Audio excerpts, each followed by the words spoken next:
Les Français et les Françaises ont commencé à voter pour le premier tour de l'élection présidentielle qui se déroule ce dimanche. 12 candidats et candidates sont en lice. Les recherches d'éventuels survivants se poursuivent dans plusieurs villes ukrainiennes alors que le pays se prépare à faire face à la grande offensive russe dans l'Est. Soutenue par de nombreux dirigeants et artistes, une collecte internationale de fonds a permis de réunir plus de 10 milliards d'euros destinés à soutenir l'Ukraine. De retour d'Ukraine, Ursula von der Leyen se confie en exclusivité à Euronews et dit sa détermination à combattre l'horrible guerre de Poutine. Axe 1, la première mission spatiale entièrement privée est arrivée avec succès à rejoindre l'ISS avec à son bord 3 hommes d'affaires et un ancien astronaute. Les Français et les Françaises ont commencé à voter pour le premier tour de l'élection présidentielle qui se déroule ce dimanche. Plus de 48 millions d'électeurs et d'électrices sont appelés à départager les 12 candidats en lice. À la mi-journée, la participation s'établissait à 25%, soit une baisse de 3 points par rapport à 2017. Les Français et Françaises de l'étranger ont pu commencer à voter dès ce samedi, notamment en Amérique du Nord, comme ici à Montréal au Canada. Certains électeurs regrettent de ne pas pouvoir voter électroniquement. Le vote électronique aurait été quelque chose qu'on aurait apprécié. Mais vu qu'il n'y en a pas pour les présidentielles, on s'est déplacé pour voter. Mais ça sera peut-être la dernière fois qu'on va voter, si ça reste de même, puisqu'on a quand même 1h30 de route pour venir voter. Si on habite plus loin au Québec, on votera plus au présidentiel. C'est une certitude. Cette élection se tient quelques jours tout juste après la sortie du dernier rapport du GIEC, le groupe d'experts intergouvernemental sur l'évolution du climat, qui alerte « L'humanité dispose de moins de 3 années pour inverser la courbe des émissions de gaz à effet de serre ». Le ou la vainqueur devra donc faire face à l'urgence climatique, mais aussi à la question de la guerre en Ukraine ou celle de la hausse des prix, notamment de l'énergie. À Borodianka, dans la région de Kiev, les pompiers étaient toujours à la recherche d'éventuels survivants ce samedi après le retrait des forces russes de la ville fin mars. Les habitants s'attendent à retrouver des dizaines de victimes sous les décombres.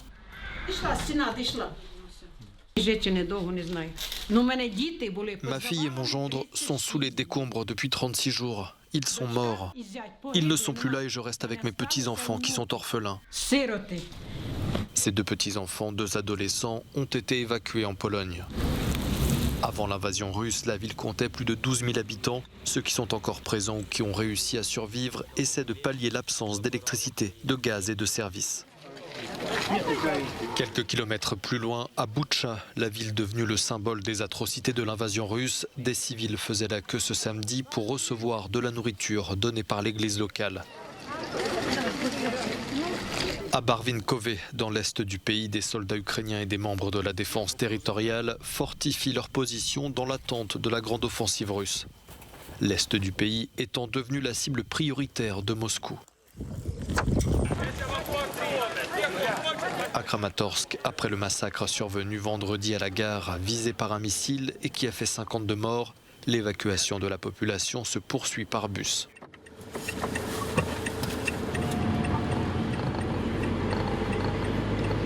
Dans le sud, à Mariupol, en bordure de mer d'Azov, les Russes qui font face à une résistance ukrainienne acharnée continuent d'assiéger la ville au prix d'une catastrophe humanitaire. Selon certaines estimations, la ville aurait été rasée à près de 90%. 10,1 milliards d'euros. La somme réunie par la campagne Stand Up for Ukraine. L'annonce a été faite par Ursula von der Leyen, présidente de la Commission européenne, en déplacement à Varsovie pour l'occasion. Gouvernements, sociétés privées ou encore particuliers ont été appelés à participer à la collecte. Un mouvement lancé par l'ONG Global Citizen avec le soutien de Justin Trudeau et de l'Union européenne. Aujourd'hui, nous nous mobilisons pour l'Ukraine. Mais dans le même temps, l'Ukraine se mobilise pour nous. Les Ukrainiens se battent non seulement pour leur liberté, mais aussi pour la nôtre. Dans son allocution, le président Zelensky a salué le courage de son peuple. 45 jours d'une guerre et d'une défense à grande échelle contre l'attaque russe. L'attaque du plus grand pays du monde.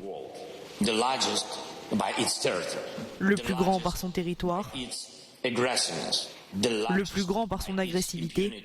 Le plus grand par son impunité. Les dirigeants russes n'ont pas tenu compte du fait qu'ils attaquent l'autre plus grand pays du monde, l'Ukraine. Le plus grand par son courage. De nombreux artistes se sont joints à l'événement et ont permis la collecte de ces fonds. La Commission européenne a précisé que les sommes récoltées serviront en particulier pour les 4 millions de personnes qui ont déjà cherché refuge dans l'Union européenne.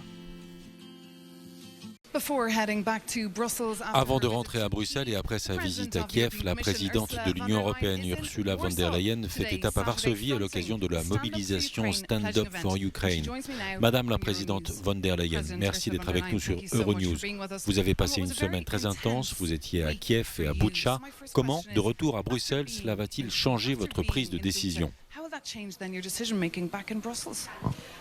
Eh bien, j'ai vu la réalité de la guerre et cela vous donne des cauchemars. C'est incroyable. Il n'y a quasiment pas de mots pour exprimer l'horreur que j'ai vue. Mais cela me donne davantage de détermination et de force pour combattre l'horrible guerre de Poutine et pour défendre l'Ukraine. Lorsque vous étiez à Kiev, vous avez très symboliquement remis un questionnaire au président Zelensky. Ne craignez-vous pas avoir trop promis l'adhésion à l'Union européenne et qu'une fois à Bruxelles, les États membres de l'UE ne tiennent pas ces promesses ? C'est une étape importante. La Commission européenne a développé ce questionnaire qui sert ensuite de base pour nous aider à nous former une opinion. Nous avons beaucoup travaillé nuit et jour pour être plus rapides. C'est ce que nous avons fait. C'est notre devoir. Nous avons pris nos responsabilités pour accélérer ce processus. Maintenant, avec les autorités ukrainiennes, nous allons produire cet avis qui est si important pour l'Ukraine et c'est la prochaine étape à franchir. Ursula von der Leyen, merci beaucoup d'avoir répondu à Euronews.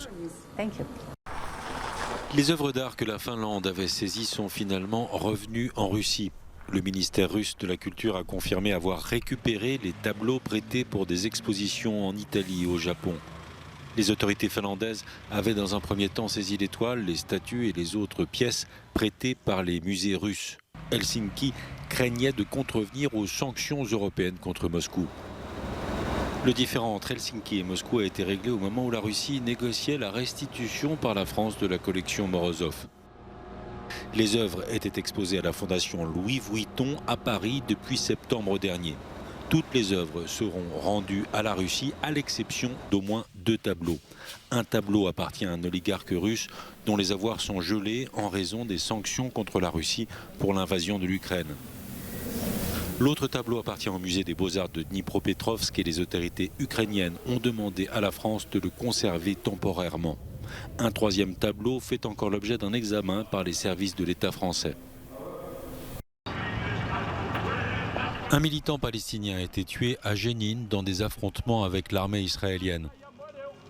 Le drame a eu lieu samedi matin au moment où Tsahal encerclait la maison du Palestinien qui avait tué 3 Israéliens et blessé une dizaine d'autres jeudi soir à Tel Aviv. Une foule compacte a porté la dépouille du militant tué dans les échanges de coups de feu. La victime est un membre du djihad islamique, le mouvement considéré par l'Union européenne et plusieurs pays comme une organisation terroriste. Selon le Croissant Rouge palestinien, 12 autres Palestiniens ont été blessés, dont plusieurs par balle. Jénine est considéré comme un bastion des militants palestiniens. Les forces israéliennes y sont régulièrement prises pour cible et l'autorité palestinienne n'y exerce qu'un contrôle relatif. Ces derniers affrontements à Jénine interviennent alors qu'Israël a été la cible de 4 attaques mortelles en 3 semaines. Amarrage réussi pour Axe 1, la première mission entièrement privée à être accueillie sur la Station spatiale internationale. Le commandant de la mission est l'ancien astronaute américano-espagnol Michael López Alegría. C'est un salarié de la société Axiom Space, l'organisatrice du voyage. L'équipage de la mission Axe 1 est composé de 3 hommes d'affaires qui ont chacun payé plusieurs dizaines de millions de dollars pour passer un peu plus d'une semaine sur l'ISS. La société d'Elon Musk SpaceX a fourni la fusée et la NASA est rétribuée pour l'utilisation de la Station spatiale internationale. Les 3 hommes d'affaires sont un Américain à la tête d'une société immobilière, un Canadien patron d'un fonds d'investissement et un Israélien cofondateur d'un autre fonds d'investissement. Les 3 hommes sont chargés de conduire 25 expériences biologiques et préfèrent être considérés comme des astronautes privés plutôt que des touristes de l'espace.